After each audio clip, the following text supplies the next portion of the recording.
जय हिंद साथियों और नमस्कार सभी भाइयों को। साथियों, लोन सेटलमेंट का मास्टर प्लान। जी हाँ साथियों, आप लोग बिल्कुल सही सुन रहे हो। अगर 10 लाख रुपए का लोन है आपके ऊपर तो सेटल होगा सिर्फ और सिर्फ 1 लाख रुपए में। मतलब कितना भी लोन हो आपका, चाहे तो 5 लाख हो, 10 लाख हो, 15 लाख हो, 20 लाख हो, वो सारे के सारे लोन आपके या क्रेडिट कार्ड 10% के अंदर सेटल होंगे।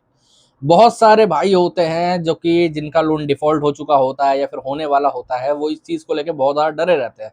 ये बताते हैं कि सर मैं बहुत ज्यादा परेशान चल रहा हूँ, क्या मेरे लोन की सेटलमेंट होगी? कहीं ऐसा तो नहीं होगा कि एक टाइम के बाद मैं डिफॉल्ट भी कर लूं और उसका बैंक राजी ना हो लोन सेटलमेंट के लिए। ठीक है, और अगर सेटलमेंट होती भी है तो इनको अप्रोच कैसे करा जाता है, किस तरीके से इनको टैकल करा जाता है, इनको लाइन पे लाया जाता है और किस तरीके से अपने लोन की सेटलमेंट बहुत आराम से हो सकती है। तो आज इसी के बारे में बात करेंगे। ए टू जेड आपको सेटलमेंट के बारे में क्या क्या चीजें पता होनी चाहिए और कैसे सेटलमेंट काम करता है। पहली बात तो ठीक है, आप लोगों को सबसे पहले मैं ये समझाऊंगा कि सेटलमेंट वर्क कैसे करता है, सेटलमेंट होती कैसे है। ठीक है, इसके बारे में आप लोग जान लोगे ना तो आपके मेनली ज्यादातर पॉइंट क्लियर हो जाएंगे। ठीक है, और फिर ए टू जेड तक सेटलमेंट के लिए क्या क्या करना पड़ता है, और एक दो अपने क्लाइंटों के ना एक्सपीरियंस भी आपके साथ शेयर करूंगा जिनका बहुत अच्छे से सेटलमेंट हुआ है, मतलब बहुत अच्छे परसेंटेज पे सेटल हुआ है। ठीक है, उन स्टोरीज को भी आप समझोगे तो आपके समझ में आएगा कि कैसे एक रियल सेटलमेंट होता है। ठीक है, और फेक सेटलमेंट भी क्या क्या होता है वो भी आपको बताते हैं। ठीक है, तो साथियों वीडियो शुरू करने से पहले अगर आप लोगों ने चैनल को सब्सक्राइब कर रखा है तो अच्छी बात है, अगर नहीं कर रखा तो कर लीजिएगा। ठीक है, और अगर कोई भी लोन से रिलेटेड कोई भी दिक्कत प्रॉब्लम परेशानी आपको आ रही है, ठीक है, चाहे कोई नोटिस आया हो, चाहे लोन रिकवरी वाले परेशान कर रहा है, चाहे होम विजिट बहुत ज्यादा हो रही है, ऐसी कोई भी दिक्कत है, ऊपर नंबर आ रहा है, व्हाट्सएप पर मैसेज कर सकते हो। ठीक है, व्हाट्सएप के माध्यम से जुड़ सकते हो। अब आ जाते हैं मेन पॉइंट पे कि क्या सेटलमेंट सबके लिए अवेलेबल रहती है।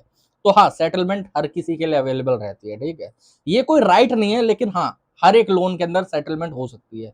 सिक्योर लोन में भी सेटलमेंट होती है, अनसिक्योर लोन में भी सेटलमेंट होती है। सेटलमेंट हर जगह होती है। ठीक है, और अनसिक्योर्ड लोन के अंदर हर एक लोन आराम से 10 से 15%, 20% के अंदर सेटल हो जाता है। अब बहुत सारे भाई लोग इस चीज को लेके है ना, बहुत ज्यादा मिसकन प्रॉब्लम है इनके अंदर। जैसे कई सारे हमारे भाई है ना, सीधे जैसे ही उनका लोन एनपीए होता है वैसे ही वो लोन सेटलमेंट के लिए जाते हैं। ठीक है, या फिर लोन सेटलमेंट के लिए तुरंत तैयार रहते हैं। तो मैं बता देना चाहता हूं, अगर आपका लोन सीधे एनपीए हुआ है, ठीक है, मतलब 3 महीने के बाद, और आप तुरंत लोन सेटलमेंट के लिए जा रहे हो तो आप दो बहुत बड़ी प्रॉब्लम फेस करोगे। ठीक है, जो कि बहुत बड़ी दिक्कत है, मैं बता देना चाहता हूँ। ठीक है, पहली प्रॉब्लम क्या है? पहली प्रॉब्लम तो ये है कि आपको ऑफर इतना अच्छा नहीं मिलेगा। ठीक है, राइट ऑफ से पहले जितने भी लोन होते हैं ना, वो सारे के सारे 50% में सेटल होते हैं। 50%, 40%, ज्यादा 30%, इससे नीचे नहीं जाएगा। ठीक है, लेकिन कुछ भाई ऐसे हैं, मैंने बहुत सारे लोगों को, मैं काउंसल करता हूँ, बहुत सारे लोगों से बात करता हूँ, तो बहुत सारे लोग आते हैं हमसे बात करने के लिए। ठीक है, तो जब बात करते हैं तो बताते हैं कि नहीं कोई बात नहीं, 50% में होगा, मैं कर लूंगा, मैं पैसे उधार ले लूंगा, मैं कहीं और से कर्जा ले लूंगा, ब्याज पे उठा लूंगा। तो देखो ऐसा है ना, आप अगर कहीं से ब्याज पे लेके सेटलमेंट की सोच रहे हो या फिर कहीं से उधार लेके सेटलमेंट की सोच रहे हो तो आप सेटलमेंट मत करो।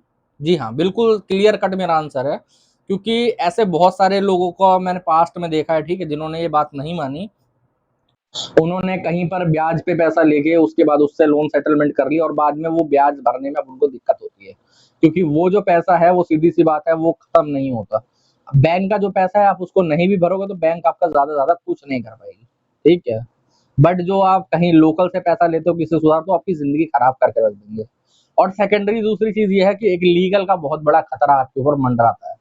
लीगल का खतरा कैसे मंडराता है? सपोज करो कि आपका लोन 10 लाख रुपए का है और सीधे 3 महीने के बाद, एनपीए के बाद, आपके पास लोन सेटलमेंट का ऑफर आ गया, जो कि आता भी है। ठीक है, बैंक्स और क्रेडिट कार्ड आराम से इसके लिए अग्री कर जाते हैं। अब वो कितने पे अग्री करेंगे? 50% ज्यादा, 40% पे कर देंगे, है ना?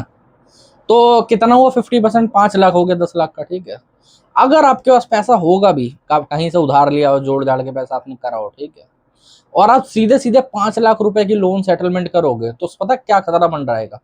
आपके और जो बैंकों में लोन चल रहे होंगे ना, या क्रेडिट कार्ड चल रहे होंगे, तो उनको इसके बारे में पता लग जाएगा सीधे सीधे कि भाई साहब इन्होंने 5 लाख रुपए की लोन सेटलमेंट करी है। आपके सिविल में सब दिख जाता है। ऐसा आप लोगों को लगता होगा ना कि नहीं पता लगेगा, फिर दिख जाता है कि 5 लाख रुपए की लोन की सेटलमेंट करी है। अब पता है बैंक क्या करेंगे? सबसे पहले आपके ऊपर फॉर्जरी का केस फाइल करेंगे। ऐसा ही मेरे एक सब्सक्राइबर के साथ हुआ था। दरअसल उनका एक स्टोर था, मेडिकल स्टोर था। ठीक है, अब हुआ क्या कि उन्होंने फोन पे का जो उनका स्कैनर रहता है ना, फोन पे वाला, तो उस पे भी उन्होंने लोन ले रखा था, कोई मर्चेंट का, कोई लेंडर कोई और होगा, आदित्य बिरला या आईडीएफसी, पता नहीं मेरे को, ठीक है। तो अब उन्होंने क्या दिमाग लगाया कि यार एक काम करता हूँ, मैं इसका पूरा भर देता हूँ या इसके सेटलमेंट कर लेता हूँ जैसे तैसे करके, इसको फोरक्लोज कर देता हूँ, ठीक है। और इसको फोरक्लोज कर दूंगा तो भाई साहब फिर मेरा स्कैनर काम करता रहेगा, कोई दिक्कत नहीं, मेरे को नया स्कैनर बनवाने की जरूरत नहीं पड़ेगी। अब उनकी तो चीजें अच्छी थी, उन्होंने तो सही सोच रखा था। उनका जैसे तैसे करके उन्होंने 1,30,000 में उसको फोरक्लोज कर दिया, खत्म कर दिया कहानियां, ठीक है। और बाकी लोन डिफॉल्ट हो गए। बट वहां पर पता लग गया कि भाई साहब इन्होंने 1,30,000 रुपए में सेटल या फोरक्लोज करा है, ठीक है। उन्होंने सीधे कलकत्ता में फॉर्जरी का केस फाइल कर दिया। वहां पर जब हेयरिंग वगैरह हुई, लॉयर को भेजा गया, तब पता लगा वहां पर सीधे इन्होंने मुद्दा रखा है कि भाई साहब इनके पास उस वाले लोन के पैसे देने के लिए 1,30,000 रुपए आ गए, लेकिन हमारे लोन की 20,000 रुपए की किस्त इन पर नहीं भरी जा रही है। और ये पॉइंट रियल में वैलिड है भी, सही बात है कि आप इतना बड़ा लोन अमाउंट का आप सेटल कर रहे हो सीधे 50% पे, 50% पैसा कैसे आया? इससे बढ़िया तो आप ईएमआई भरते रहते, है ना। सोचने वाली बात है कि नहीं है। तो इसीलिए कभी भी जल्दबाजी में अपने घोड़े मत दौड़ाओ, जेनुअनली बोल रहा हूँ मैं, ठीक है। बहुत सारे भाई आते हैं ऐसे बोलते हैं कि सर मेरे को खत्म करना, बस जैसे एनपीओ का मैं लोन सेटल करके खत्म कर लूंगा इसको। अरे क्या दांत तोड़ के कर दोगे यार? कहां से आएगा इतना पैसा तुम्हारे पास? और अगर आ भी रहा है तो 50% ऑफर पे करोगे तो भाई तुम्हारा पहले तो इनकम टैक्स में प्रॉब्लम आएगी। सेकेंडरी चीज है, कोई भी बैंक में उठा के आ जाएगा, बोल देगा, कोर्ट में केस डाल देगा तुम्हारे अगेंस्ट में कि भाई साहब ये तो इनके पास पैसा है, ये पैसा दे नहीं रहा, ये बात हो जाएगी। समझ रहे हो?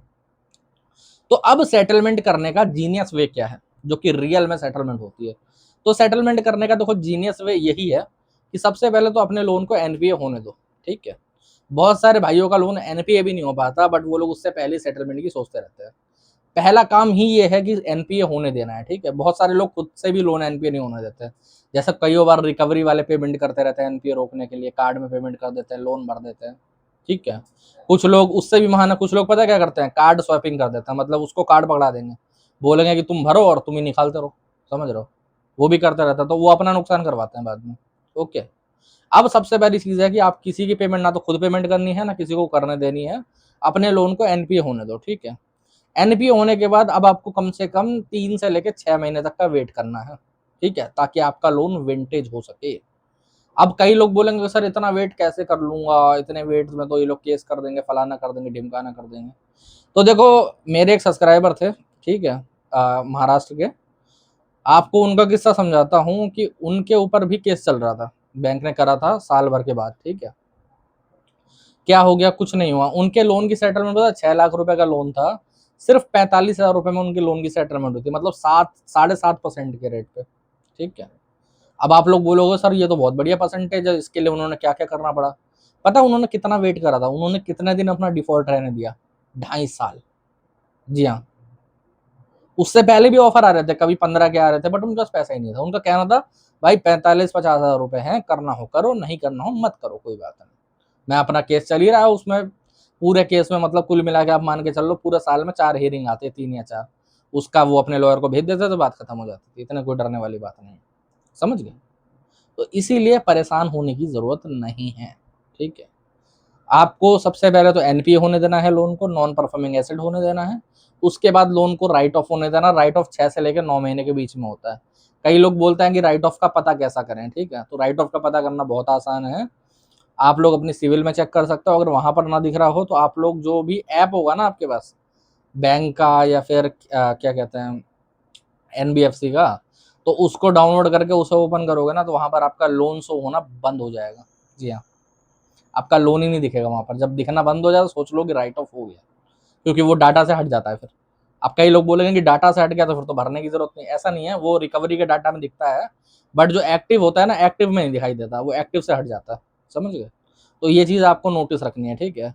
उसके बाद कई लोग बोलते हैं कि सर रिकवरी वालों पे बात करनी नहीं आती, कैसे ऑफर निकलवाऊं, कैसे क्या करवाऊं। तो आपको बात करने की जरूरत ही नहीं है, समझ रहे हो।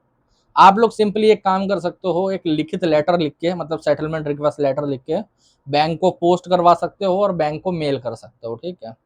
ये करने का सबसे बड़ा बेनिफिट ये रहता है कि आपको किसी के को मुंह नहीं लगाना, कोई फेक सेटलमेंट होने का आप पे खतरा नहीं रहता है, ठीक है। फेक सेटलमेंट का डर पूरा ही हट जाता है, यहाँ से कोई दिक्कत नहीं होती, कोई प्रॉब्लम नहीं होती, क्योंकि मैक्सिमम क्या होता है ना, फेक सेटलमेंट बहुत ज्यादा होती है, समझ रहे हो। क्या होता है, रिकवरी वालों से बोला जाता है तो वो लोग फेक लेटर भेज देते हैं कई बार, या वेरीफाई नहीं होने देते, या कोई लिंक भेज देते हैं, ऐसा हो जाता है, ठीक है। तो आप लोग सबसे बढ़िया लेटर भेजो। अगर रिकवरी वालों से भी बात कर रहे हो तो उनसे लेटर इशू करवाओ, और कम से कम 10-15 दिन के आगे की डेट डलवाओ उस पर, ठीक है। और उसको 10 जगह वेरीफाई करवाना है। 10 जगह मतलब कैसे? मेल पे वेरीफाई करवाओ पहले तो, ठीक है। जो रजिस्टर मेल आईडी है वो उससे, और कस्टमर केयर से कॉल पे वेरीफाई करवाओ। और उसके बाद चाहो तो आप लोग ब्रांच में जाके वहाँ पर मोहर भी लगवा सकते हो उसके प्रिंट हार्ड कॉपी पर, ठीक है। फिर आप लोग ऑनलाइन पेमेंट कर दो। आराम से 10 से 20% का आपको ऑफर बहुत आराम से मिल जाएगा हर एक लोन में, हर एक क्रेडिट कार्ड में। और क्रेडिट कार्ड में तो 10 से 15% के बीच में चलो, कोई दिक्कत वाली बात नहीं है, ठीक है। और बहुत ज़्यादा जो मतलब क्या कहते हैं, प्रयास करते हैं, सक्षम कर रहते हैं, ठीक है, उनका 10% के अंदर भी हो जाता है सेटल, तो इतना दिक्कत वाली बात नहीं है, ठीक है। टेंशन लेने की बिल्कुल भी जरूरत नहीं, प्रॉब्लम लेने की बिल्कुल भी जरूरत नहीं। बाकी साथियों, आज के वीडियो में इतना ही। अगर आप लोगों को वीडियो अच्छा लगा हो तो चैनल को सब्सक्राइब कर लेना। अगर और कोई दिक्कत, प्रॉब्लम, परेशानी आ रही है तो ऊपर नंबर आ रहा है, व्हाट्सएप पर मैसेज कर सकते हो, ठीक है। जय हिंद सभी भाइयों को।